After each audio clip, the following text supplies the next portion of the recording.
hanya dengan Rp15.000 per bulan, Anda telah turut berpartisipasi dalam menyebarkan dakwah bersama Tarbiyah Sunnah. Barakallahu fikum. Assalamualaikum warahmatullahi wabarakatuh. Innal hamdalillah nahmaduhu wa nasta'inuhu wa nastaghfiruh wa na'udzu billahi min shururi anfusina sayyiati a'malina.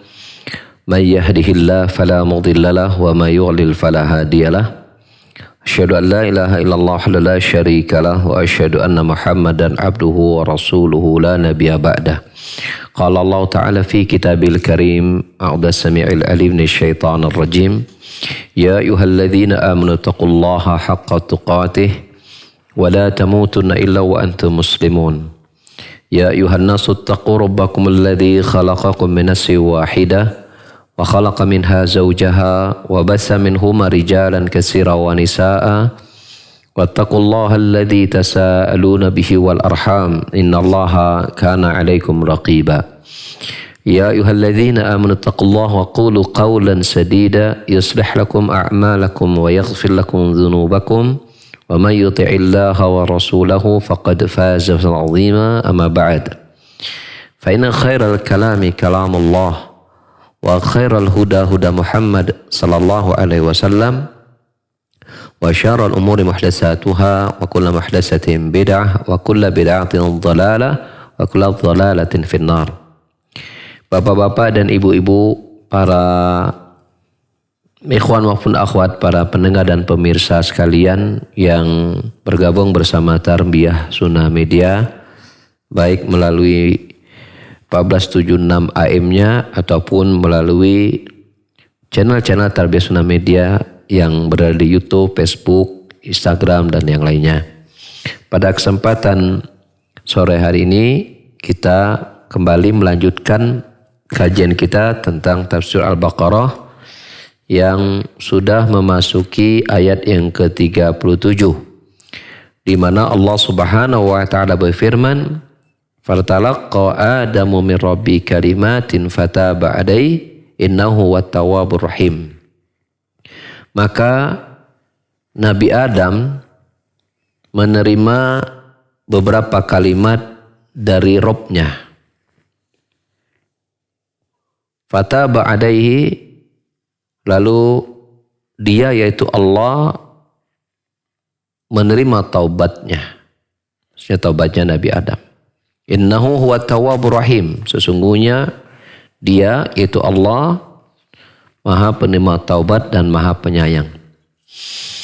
Ayat ini tentulah berkenaan dengan konteksnya pada pembahasan kita sebelumnya, di mana Nabi Adam bersama istrinya telah melakukan kesalahan di saat mereka melanggar perintah Allah agar jangan mereka mendekati pohon yang Allah larang untuk didekati, apalagi sampai memakan buahnya.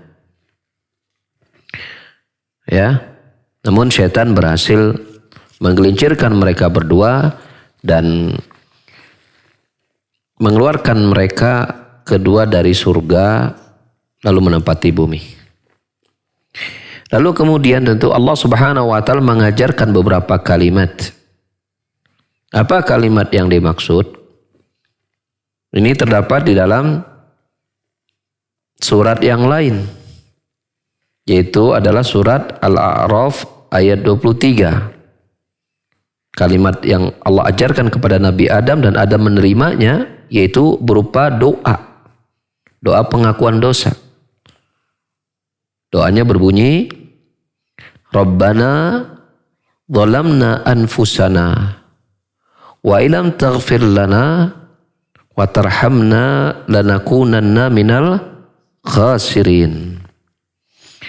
Ya Rabb kami telah menzalimi diri kami, dan bila Engkau tidak mengampuni kami dan menyayangi kami, tentulah kami termasuk golongan orang-orang yang merugi. Inilah kalimat yang kemudian Allah ajarkan kepada Nabi Adam, yang berisi kandungan bahwasanya Nabi Adam dan istrinya itu Hawa ya mengakui dosa keduanya. Berisi ya ungkapan bahwa mereka telah mendolimi diri mereka. Ya, berisi ketundukan mereka kepada Allah Subhanahu wa taala dan tingginya pengharapan mereka akan pengampunan Allah atas dosa-dosa mereka berdua. Fataba alaihi, maka Allah Subhanahu wa taala menerima taubat mereka. Ya. Dan makna taubat artinya Allah Subhanahu wa taala raful muakhadah, yaitu ya, mengangkat hukuman. Artinya tidak memberikan hukuman. Wal afu anil mudznib, dan memaafkan kesalahan. Ketika ya, dia kembali kepada Rabb-nya Azza wa Jalla. Ini makna taubat ya. Jadi taubat itu artinya bila Allah Subhanahu wa taala menerima taubat seorang hamba, artinya Allah Subhanahu wa taala mengangkat hukuman atas dirinya, plus ditambah Allah memaafkan kesalahannya. Ya. Karena tidak kemudian sebuah hukuman yang tidak dilaksanakan lalu otomatis kesalahannya dimaafkan. Bisa saja hukum tidak terjadi tapi pemaafan tidak terlaksana, begitu kan? Gitu. Namun ketika Allah Subhanahu wa taala menerima taubat seorang hamba, maka kedua-duanya terjadi. Tidak saja Allah menghilangkan hukuman atas dirinya, bahkan Allah juga memaafkan kesalahan-kesalahannya. Makanya pada ujung ayat itu Allah mengatakan innahu wat-tawwab, sesungguhnya Allah Maha penerima taubat. Ya. Tawab ini kalau dalam ilmu bahasa Arab dia menggunakan sigot ya al-mubalaghah ya.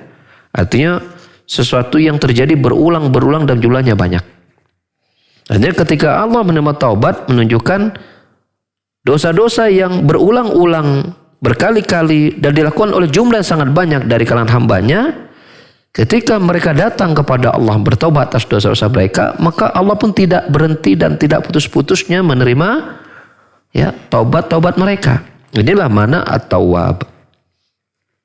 Walaupun nanti kita akan lihat di antara faidah dari ayat ini bahwasanya ketika Allah taubat itu ada dua bentuk nanti.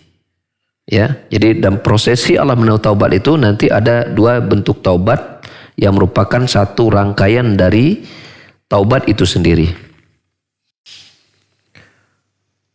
Ar-Rahim, dan Allah Maha Penyayang. Allah Maha Penyayang. Ar-Rahim itu kalau dilihat secara makna, ya, kalau Maha Penyayang kan itu terjemahan singkat lah begitu. Tapi kalau maknanya yang hakiki, arti Ar-Rahim adalah Allah itu dzur rahmatil wasi'atil wasila ila man syaa min ibadi. Ar-Rahim itu Allah pemilik rahmat yang sangat luas, yang rahmatnya dia berikan kepada siapapun yang dia kehendaki dari kalangan hamba-hambanya. Jadi rahmat Allah maha luas. Ketika rahmat yang luas itu Allah berikan kepada hambanya yang Allah kehendaki, berarti rahmatnya itu Allah berikan kepada makhluk yang terbatas. Itu Ar-Rahim. Ketika kasih sayang Allah berikan tanpa batas, Allah bernama Ar-Rahman. Sebagaimana Syekh Utsaimin menjelaskan hal ini dalam pembahasan ya tafsir surah Al-Fatihah juga, ya, tafsir tafsir Al-Fatihah dan juga pembahasan pada yang berkaitan Ar-Rahman Ar-Rahim ketika disatukan.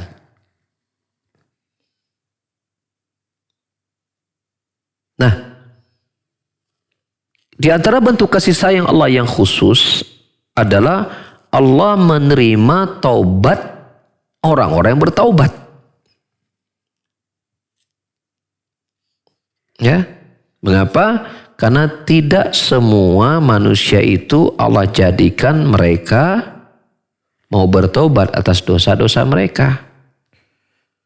Makanya nanti proses diterimanya taubat itu erat kaitannya dengan kasih sayang Allah Subhanahu wa taala yang khusus Allah berikan kepada orang-orang yang beriman. Ya. Jadi ketika disambungkan At-Tawwabur Rahim, ya, bila kita pelajari fikih Asmaul Husna tentang nama Allah Subhanahu wa taala, bila dikaitkan satu nama dengan nama yang lain itu lebih menguatkan akan sifat Allah Subhanahu wa taala, dan satu dan yang lainnya itu bisa saling menguatkan maknanya. Contohnya tadi At-Tawwabur Rahim. Artinya Allah Maha menerima taubat, Allah Maha penyayang. Nah, di antara bentuk kasih sayang Allah Subhanahu wa taala, Allah jadikan hamba itu bertobat dan menerima taubat mereka. Nah, itu kalau dihubungkan.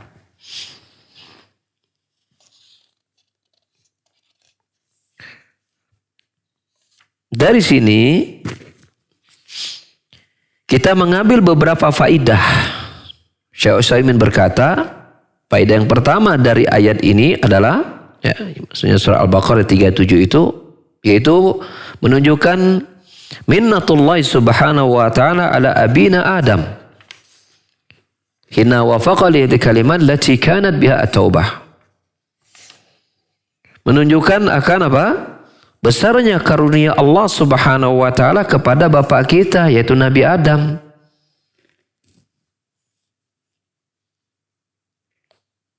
Dan bentuk karunia Allah, besar karunia Allah Subhanahu wa taala itu yaitu ketika Allah memberikan taufik kepada Nabi Adam dalam bentuk mengajarkan kepada Nabi Adam, ya, beberapa kalimat yang Nabi Adam melakukan prosesi pertaubatan kepada Allah Subhanahu wa taala. Ini faedah yang pertama. Faedah yang kedua, anna minnatallahi ala abina hiya minnatun alaina fil haqiqah.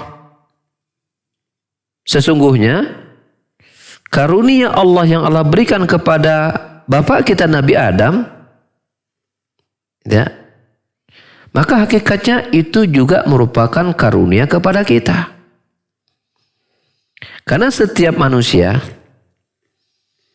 ketika dia merasa bahwa Allah Subhanahu wa taala telah memberikan karunia kepada salah satu dari kakek-kakek mereka, dan ini tentu Nabi Adam kakeknya yang pertama, nenek moyang yang pertama, maka dia merasa itu merupakan karunia untuk dirinya pula. Nah, contohnya misalnya begini, kita punya kakek, ya, kakek itu mendapatkan perlakuan istimewa dari masyarakat. Kayak kita, ketika kita menjelaskan, ya, keadaan itu kepada orang lain, kira-kira kita terbawa enggak dari kebesaran sang kakek? Jawabannya terbawa. Ya, jawabannya terbawa. Kita otomatis juga mendapatkan karunia dari hal itu. Nah, demikian pula ketika Allah Subhanahu wa taala, ya, walillahi al-asmaul husna, gitu kan, walil masul a'la, ya, memberikan karunia kepada bapak kita Nabi Adam, itu otomatis dia juga memberikan karunia kepada kita. Itu perluasan tafsir, ya, dari ayat yang sama. Ya, ini kadang-kadang kalau kita nggak paham ilmu tafsir, kita nggak bisa menggali hal yang demikian begitu. Tapi kalau seorang ulama dapat mengungkap, ya, rahasia-rahasia ilahi melalui ilmu yang Allah berikan kepada mereka. Faedah yang ketiga, ucapan seseorang ketika dia berdosa lalu kemudian mengucapkan doa Rabbana zalamna anfusana wa illam taghfir lana wa tarhamna lanakunanna minal khasirin, ya, maka ucapan tersebut merupakan sebab, ya, merupakan sebab terkabulnya atau diterimanya taubat mereka oleh Allah Subhanahu wa taala. Ya, karena dalam doa tersebut terdapat pengakuan atas dosa dari hamba tersebut.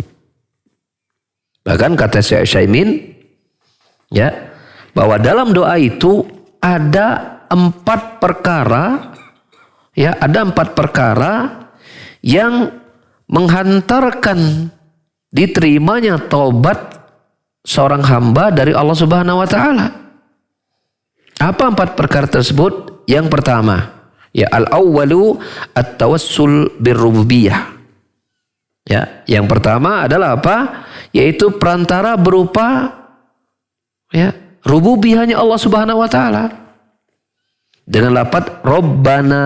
Nah, ada, ya, bertawasul dalam doa itu dengan memanggil nama Allah, yaitu Rabb. Bukankah Allah Subhanahu wa taala telah berfirman, "Walillahi al-asmaul husna fad'u biha." Allah itu memiliki nama-nama yang baik. Maka bertawassullah dengan nama-nama Allah Subhanahu wa taala tersebut melalui dalam doa.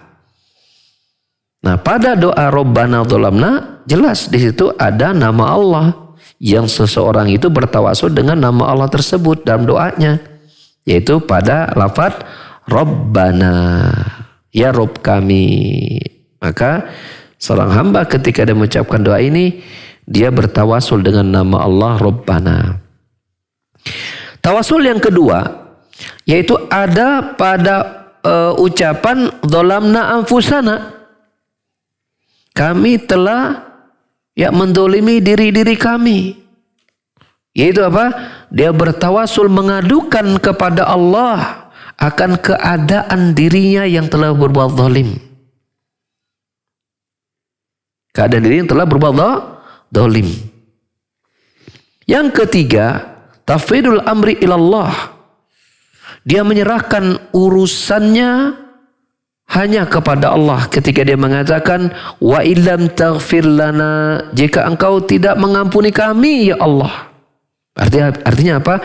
Dia serahkan semuanya kepada Allah akan pengampunan dosa-dosanya, karena dia tahu tidak ada yang bisa mengampuni dosa kecuali hanya Allah.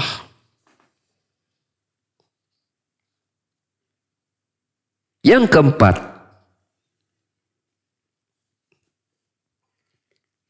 yaitu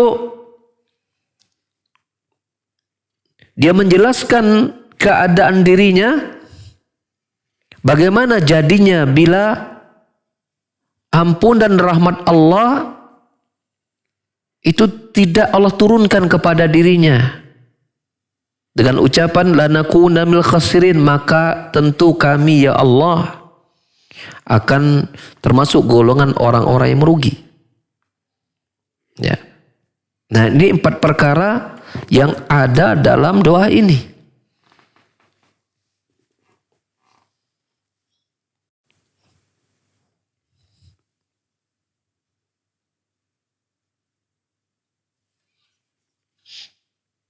Maka di sini mengajarkan kepada kita dalam doa ini, di antaranya yaitu adab-adab dalam berdoa. Di antaranya apa? Kita memuji Allah, memanggil nama Allah dulu, Rabbana, gitu kan. Kemudian apa? Kemudian menyerahkan urusan pengabulan doanya kepada Allah. Artinya apa? Dia harus yakin bahwasanya Allah mendengar doa dan mengabulkan doanya. Makanya Nabi bersabda, "Ud'uallah wa antum muqinuna bil ijabah." Berdoalah kepada Allah dalam keadaan engkau yakin Allah pasti mengabulkan doamu. Yang ketiga, yaitu sang hamba mengabarkan kepada Allah akan kelemahan dirinya, kekurangan dirinya. Makanya dia meminta kepada Allah agar menutupi kekurangannya, mengampuni kesalahannya, ya, mendatangkan apa yang dia minta dari kebaikan. Maka bila kita ingin setor masalah, maka setor masalahlah kita kepada Allah Subhanahu wa taala. Allah sangat senang ketika hamba tersebut mengadukan apapun keadaan dirinya kepada Allah. Makanya Nabi bersabda, ya, jika engkau tidak meminta kepada Allah, wa man lam yas'alillah yaghdab alaihi. Barang siapa yang tidak meminta kepada Allah, mengadu kepada Allah, merintih kepada Allah, memelas kepada Allah, maka Allah murka kepada dirinya. Itu menunjukkan bahwasanya di antara perkara yang mendatangkan keridhaan Allah, yang akan mendatangkan kecintaan Allah adalah ketika sang hamba selalu dan senantiasa mengadu dan mengadu hanya kepada Allah. Kenapa? Senantiasa mengadu kepada Allah menunjukkan apa? Hubungannya kepada Allah itu sangat dekat.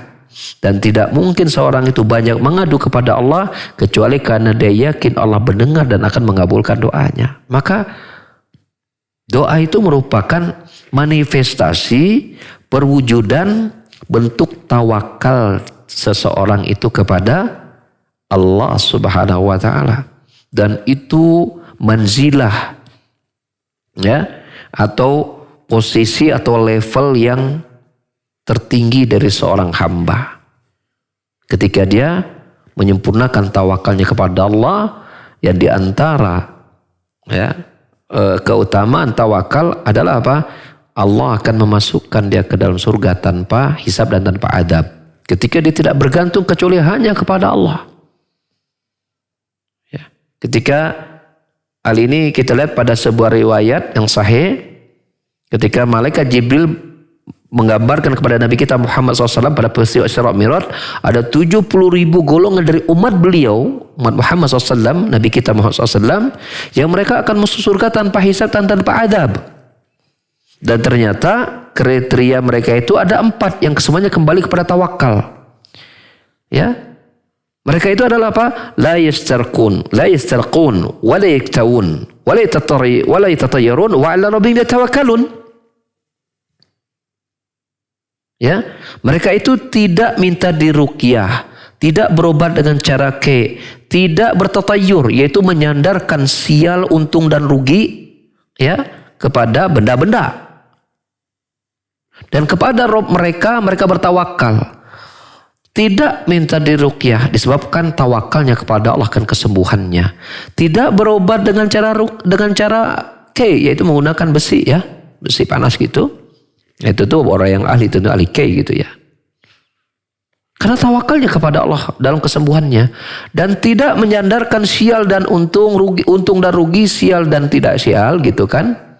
Celaka tidak celaka kepada selain Allah Subhanahu wa taala dari makhluk-makhluk yang ada. Dan itu semua merupakan buah dari sempurnanya tawakalnya kepada Allah. Maka berdasarkan hadis ini, ya, di antara keutamaan bertawakal kepada Allah Subhanahu wa taala adalah apa? Allah akan memasukkan dirinya ke dalam surga tanpa hisab dan tanpa adab. Termasuk dalam konteks ketika kita menyandarkan bahwasanya tidak ada yang bisa memberikan ampunan kepada kita kecuali Allah.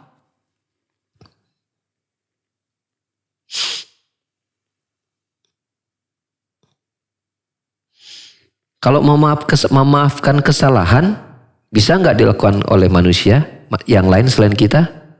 Jawabannya bisa.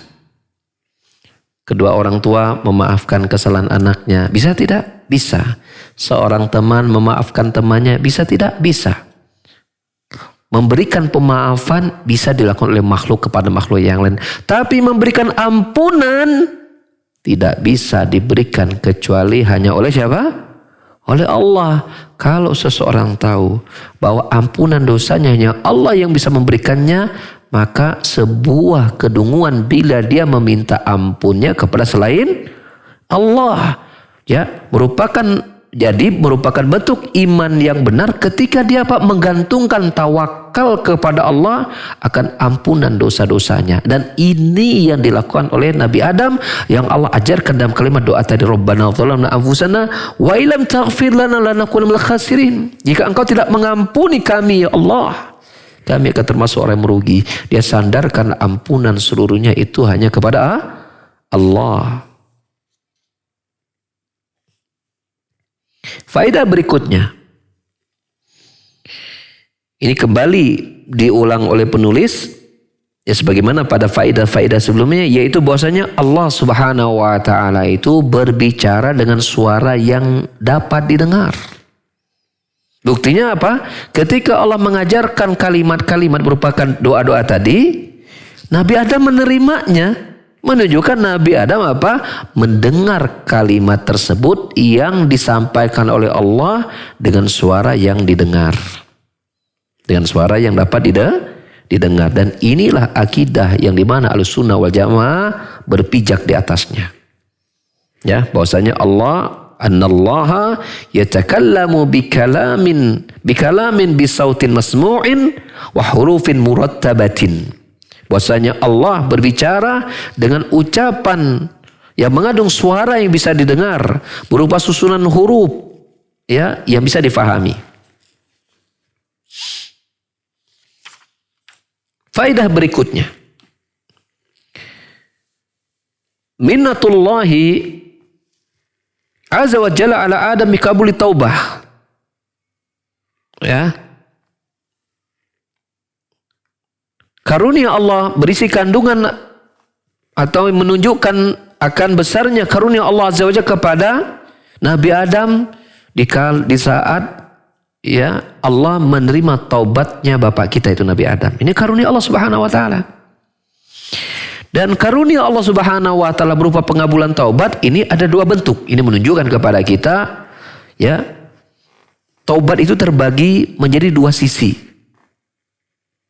Dan dua-duanya adalah karunia Allah Subhanahu wa taala. Yang pertama at-taufiq li taubah. Yaitu apa? Allah berikan taufik kepada seorang hamba untuk mau bertobat. Yang kedua, setelah dia mau bertobat dan melaksanakan proses taubatnya, maka Allah terima taubatnya. Makanya ketika Allah mengajarkan kepada Nabi Adam memberikan kalimat untuk dia bertobat ya dan Allah keinginan Nabi Adam juga sudah mau bertobat juga sudah ada pada Nabi Adam dan itu juga taufik Allah Subhanahu wa taala, maka Allah pun berkata fataba alaihi, yaitu Allah menerima taubatnya. Ya, dari sinilah ya diketahui bahwasanya Allah Subhanahu wa taala memberikan dua karunia kepada hambanya dalam prosesi pertobatan. Yang pertama at-taubatul ula, taubat yang pertama qabla taubatil abdi. Taubat yang pertama ya adalah apa? Taubat yang Allah berikan kepada si hamba sebelum hamba itu bertobat. Berupa apa? Allah tanamkan ke dalam hatinya ingin bertobat. Kenapa? Tidak semua orang berbuat salah dan keliru. Allah berikan taufik dalam hatinya untuk dia memperbaiki kesalahannya. Tidak semua orang Allah berikan hati yang seperti itu. Ya, bila Allah tidak memberikan taufik, Allah kunci mati seorang hamba, Allah bisa jadikan ketika dia berbuat dosa, dia sudah tidak lagi merasa bersalah dan bahkan menikmati dosa-dosanya, menikmati kesalahannya dan bahkan membela bahwa kesalahannya adalah apa? Sebagai sebuah kebenaran. Tidakkah kita lihat mengapa orang-orang musyrikin bertahan sampai mati dengan kesyirikannya? Orang kafir bertahan sampai wafat dengan kekufurannya. Orang berbuat dosa bertahan dengan dosa sampai kematiannya. Mengapa? Karena Allah tidak berikan taufik kepada hatinya untuk dia mau bertaubat. Gak ada keinginan untuk ingin berbuat baik, ingin berubah menjadi orang baik. Tidak ada keinginannya untuk berubah menjadi orang yang saleh. Tidak ada keinginannya untuk apa? Merubah hidupnya menjadi orang yang beriman, orang yang bertauhid, orang yang soleh, orang yang melakukan berbagai macam kebaikan. Keinginan itu Allah tidak tanamkan kepada dirinya. Itu menunjukkan Allah menginginkan dia sesat. Maka bentuk taubat yang pertama adalah Allah tanamkan di dalam hatinya keinginan bertaubat. Dan ini karunia Allah Subhanahu wa taala. Murni Allah yang dapat melakukannya.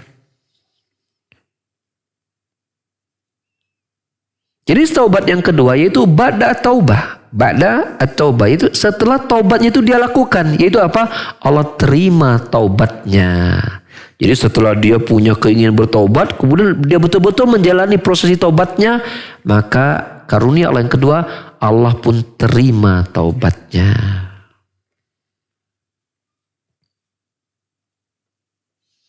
Apa dalil tentang hal ini? Ya. Di antaranya adalah kita dapat di dalam surat At-Taubah itu sendiri. Surat At-Taubah ayat 118, Allah Ta'ala berfirman, wa 'alas salasati alladhina khullifu hatta idza daqat 'alaihimul ardu bima rahubat wa daqat 'alaihim anfusuhum wa dhannu an la malja'a minallahi illa ilaihi tsumma taba 'alaihim liyatubu. Dan terhadap 3 orang sahabat Nabi, ini dalam perang Tabuk. Ya. Di salah satu dari 3 orangnya adalah Ka'ab bin Malik. Yang mereka bertiga ini, ya, itu tidak ikut berperang, bukan karena kemunafikan yang ada dalam hati mereka, ya, tapi karena sebab-sebab tertentu. Ya mungkin di situ dia memperlambat untuk ikut serta dalam perang Tabuk tersebut.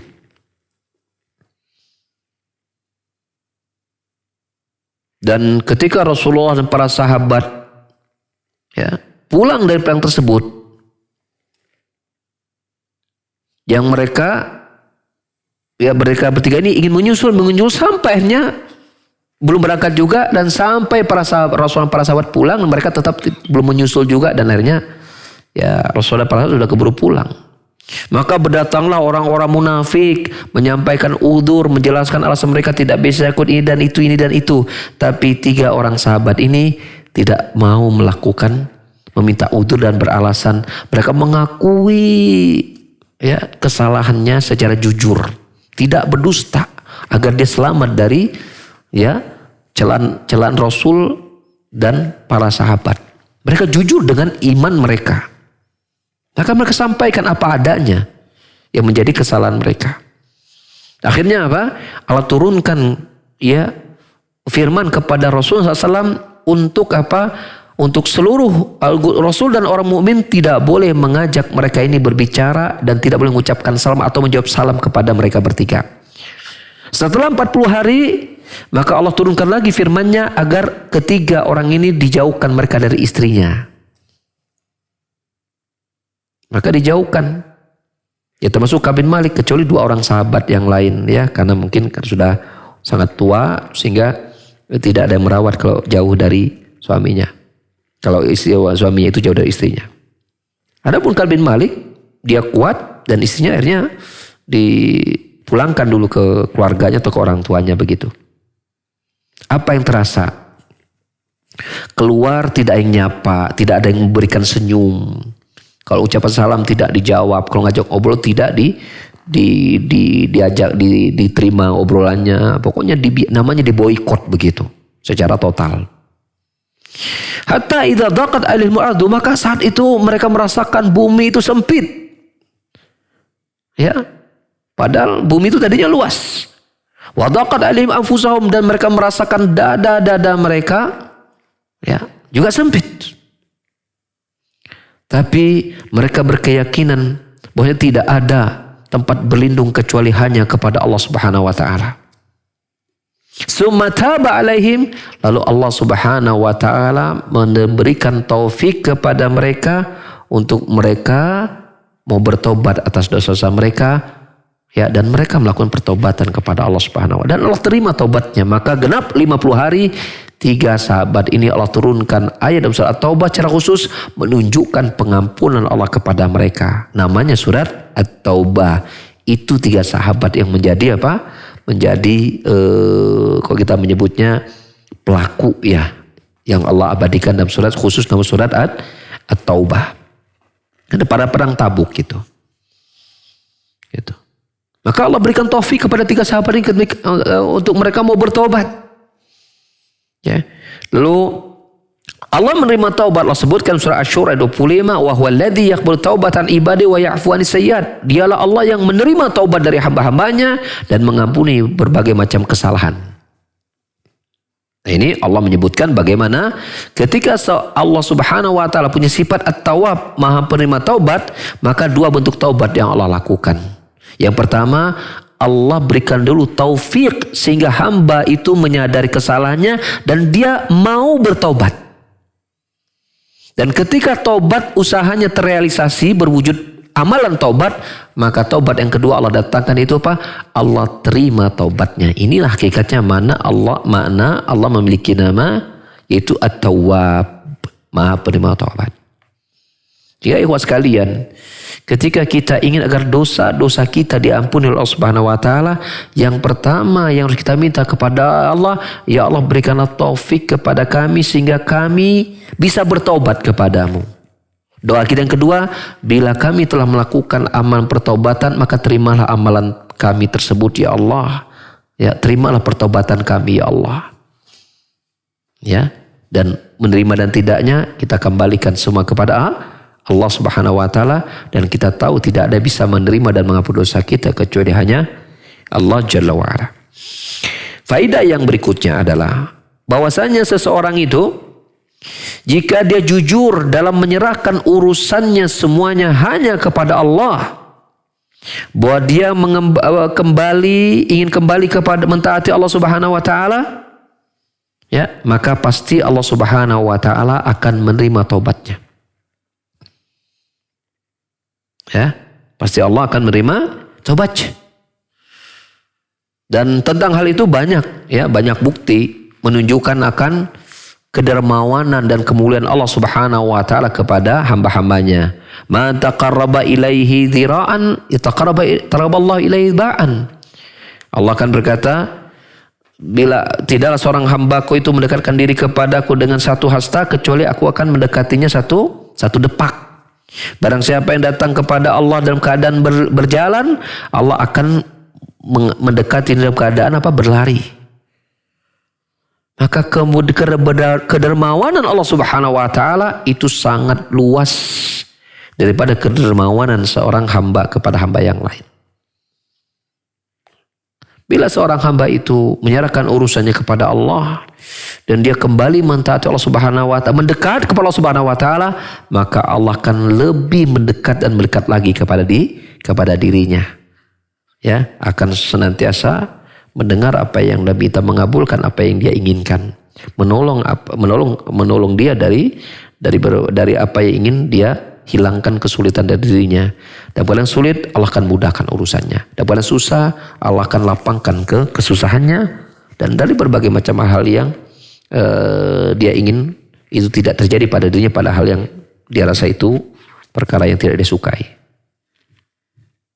Dengan syarat apa?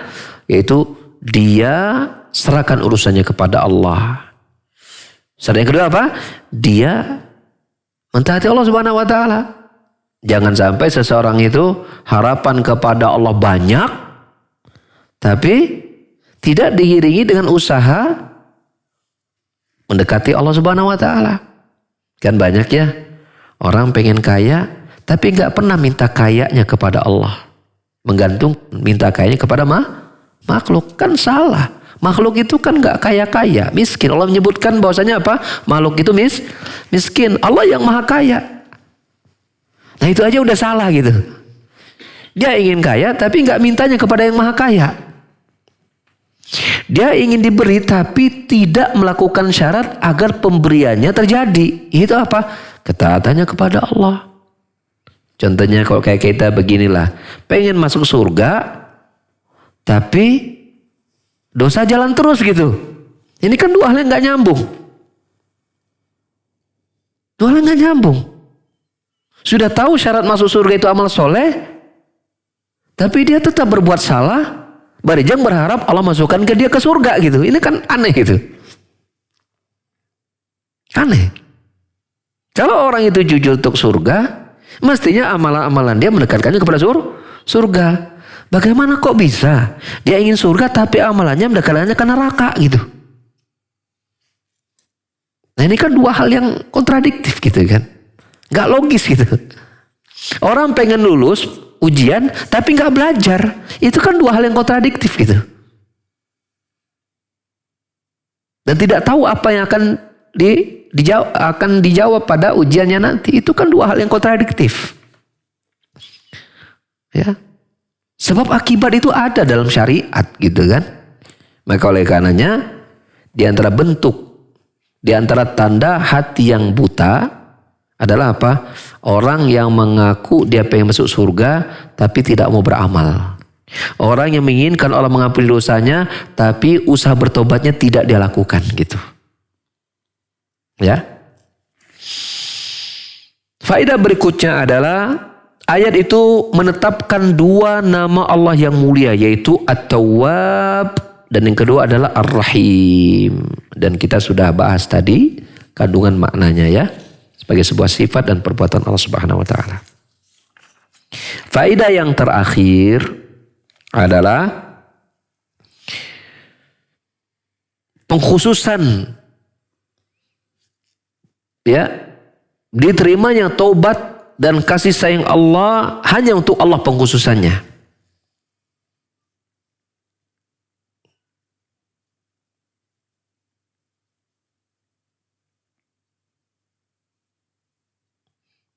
Karena apa?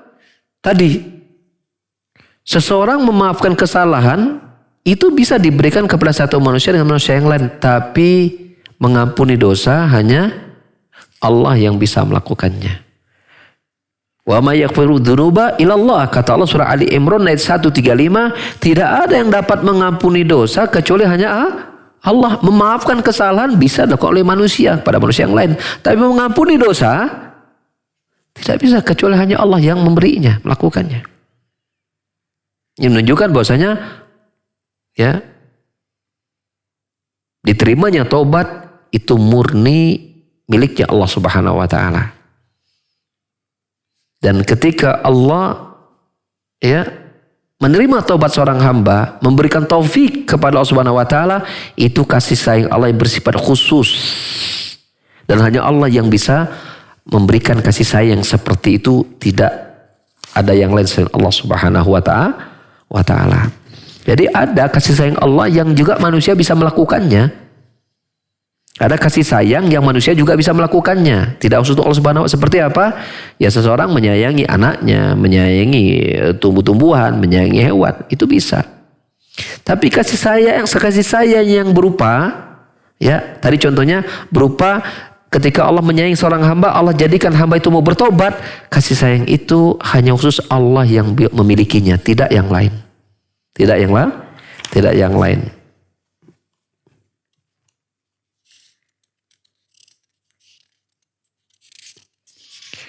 Sampai di sini yang bisa kita kaji dari membacakan makna dan juga faidah-faidah yang terdapat dalam surah Al-Baqarah 137.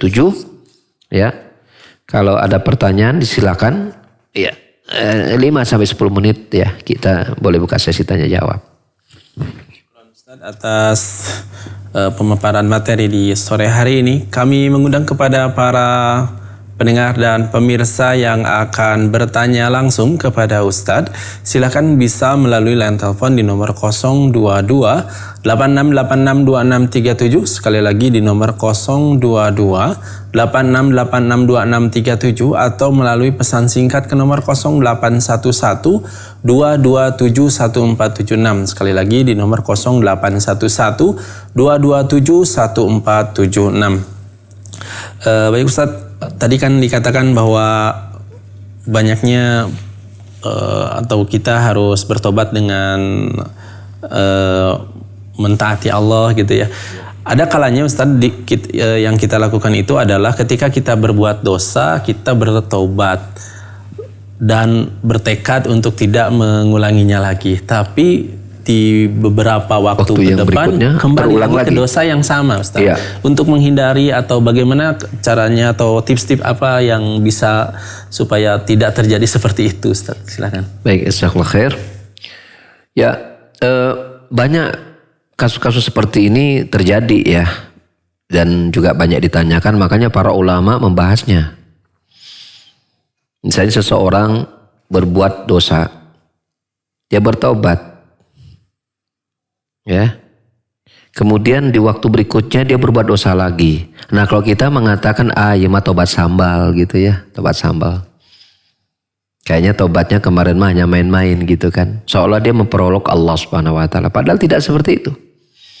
Ada seseorang yang memang berada pada situasi yang dia betul-betul memenuhi syarat diterimanya taubat.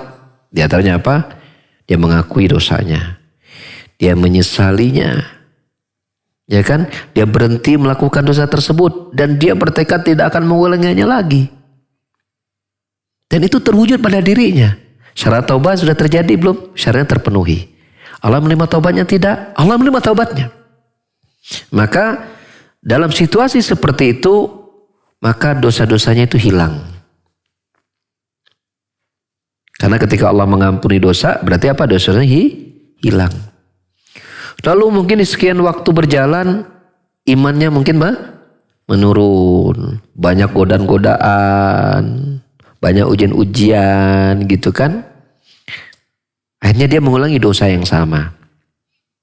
Maka kita mengatakan, dan para ulama menyatakan bahwasanya ini dosa yang baru. Tidak ada kait-pakait dengan yang kemarin. Yang kemarin sudah selesai. Nah, ini kasus baru gitu. Walaupun jenis perbuatannya sama. Hitungannya dosa-dosa baru. Maka ketika yang kedua ini dia kembali bertobat dan dengan syarat-syarat taubat yang sama terjadi, Allah akan ampuni. Dan kalau itu terjadi berulang-ulang sampai 10 kali pun, 15 kali pun, Allah tetap akan menerima taubatnya. Cuman persoalannya muncul di sini.